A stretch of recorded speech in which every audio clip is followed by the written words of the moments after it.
Baik Wafirah, nah ini sungai Jordan yang dilalui oleh Bani Israel di bawah pimpinan Yusha bin Nun alaihissalam. Tidak jauh dari sini kita akan sampai kepada Danau Tiberias, satu-satunya sumber air bersih bagi wilayah negeri Syam yang sekarang didominasi oleh Israel. Dan ini menjadi tanda jika Danau Tiberias ini kering, berarti Dajjal akan muncul. Sekarang Danau Tiberias sudah menunjukkan lumpur hitamnya, artinya sudah tidak bisa lagi disuling, diambil. Maka Israel menyuling air laut untuk menjadi pengganti air bersih dari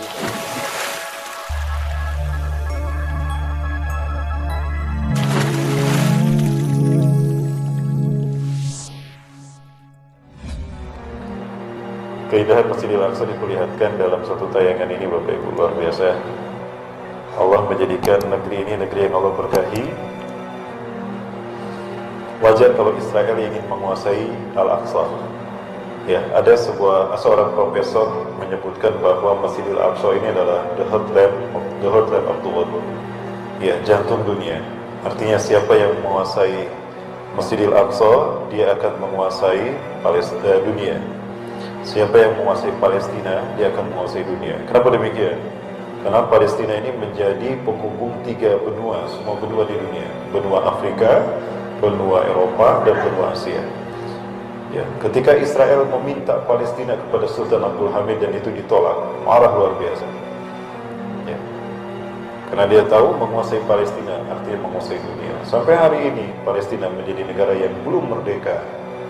Satu-satunya negara pengikut Konferensi Asia Afrika dari 28 negara sejak 22 tahun 55, cuma Palestina yang belum merdeka. Siapakah yang akan memerdekakan Palestina, membantu memerdekakan Palestina? Apakah Indonesia? Insya Allah, mudah-mudahan ya. Baik Bapak Ibu, nah, ini laut Palestina yang begitu indah, Bapak Ibu sekalian. Ya, mulai dari Ashdod, ya, mulai dari Laut Gaza, itu kita lihat. Inilah negeri yang Allah berkahi. 1500 Nabi Bani Israel lahir dan dibesarkan di kota ini. Nah, ini sungai Jordan. Ini sungai yang dilalui oleh Bani Israel di bawah pimpinan Nabi Yusha bin Nun alaihissalam. Nabi Musa tidak sempat memasuki ini karena meninggal di Padang Tih bersama Nabi Harun. Nabi Harun dulu wafat, 2 tahun kemudian Nabi Musa. Kedua-duanya meninggal ketika bangsa Yahudi tidak bisa memasuki Al-Quds, ya, Palestina, karena diharapkan untuk mereka di saat mereka menolak untuk berperang memasukinya. Ya, maka saat itu bangsa Yahudi bisa memasuki Palestina dan melalui sungai Jordan ini di bawah pimpinan Nabi Yusha bin Nun. Orang-orang Kristen menyebutnya Joshua. Nah, Nabi Yusha bin Nun ini Nabi yang luar biasa yang menjadi pendamping Nabi Musa alaihissalam ketika mencari Nabi Khidir yang Allah ceritakan dalam surat Al-Kahfi. Keajaiban Allah berikan pada Nabi Yusha bin Nun alaihissalam. Mohon maaf saya ceritakan dulu. Boleh saya cerita Bapak Ibu ya? Nah, perang pun terjadi. Terjadi di Ariha, Jericho. Nanti kita lihat Jericho. Kita jalan-jalan dulu ke Palestina Bapak Ibu. Ya, kalau ke sana sendiri mahal ya ongkosnya. Di sini aja di Istiqomah kita jalan-jalan ya. Gratis. Baik. Nah, ketika sampai di Jericho, maka perang pun terjadi. Saat itu ada 12 kelompok pasukan yang dibentuk oleh Nabi Musa alaihissalam. 12 kabilah pasukan perang. Jumlah mereka ada 600.000 orang. Dari 12 pasukan ini, batalion ini. 12 batalion artinya 12 kabilah. Satu kabilah satu batalion. Yang dibentuk oleh Nabi Musa. Nabi Musa tidak sempat memimpin mereka karena keburu wafat. Dan dipimpin oleh Yusha bin Nun. Perang pun terjadi antara Bani Israel dengan kaum Jabariyin. Ya, perang terjadi sangat alot. Sampai hari Jumat belum selesai itu perang. Jihad mereka belum selesai. Sementara hari Jumat sudah mulai berakhir. Maksudnya matahari sudah mulai sampai pada titik senjanya. Terbayang oleh Nabi Yusha bin Nun alaihissalam, jika perang tidak selesai hari Sabtu tidak bisa berperang, karena itu hari suci mereka. Maka Nabi Yusha bin Nun berdoa kepada Allah, ya Allah, perintahmu kepadaku sedang aku lakukan, memimpin Bani Israel, membawa mereka pada negeri yang kau janjikan. Tapi perang belum selesai ya Allah, sementara matahari akan segera terbenam. Maka aku minta ya Allah, tahanlah matahari agar tidak terbenam. Maka Rasulullah SAW menjelaskan, Allah kabulkan permintaan Nabi Yusha bin Nun AS.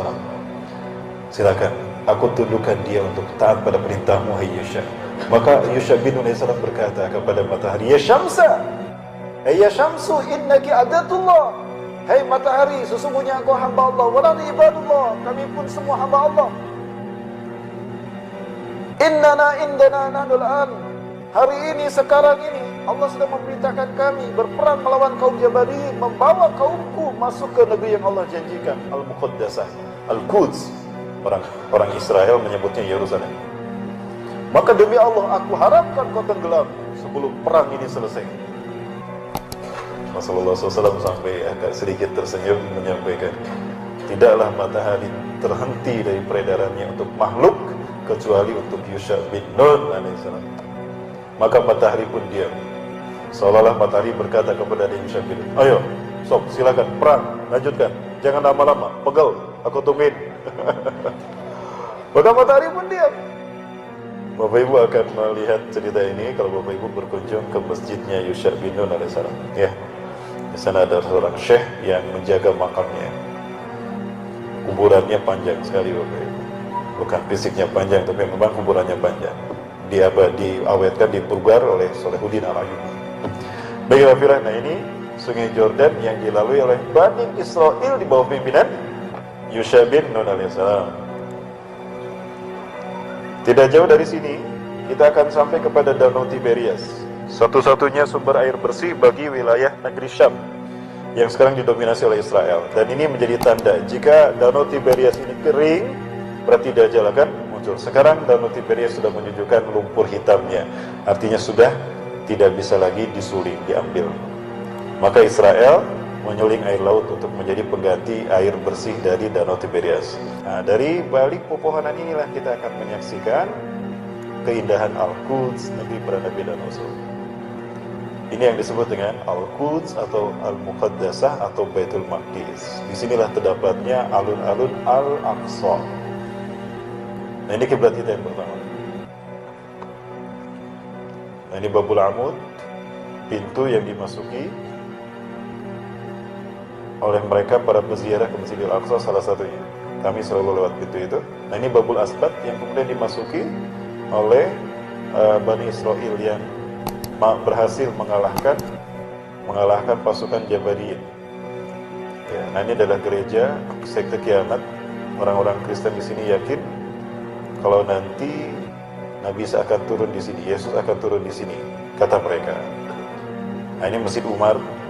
Di sinilah Umar bin Khattab mendapatkan kembali kunci Baitul Maqdis dari pendeta Sophronius. Karena pendeta Sophronius mengatakan, aku tidak akan menyerahkan kunci Masjidil Aqsa ini kepada siapapun termasuk kepada Umar, kecuali Umar datang sendiri dan menerimanya langsung dari tanganku. Baik.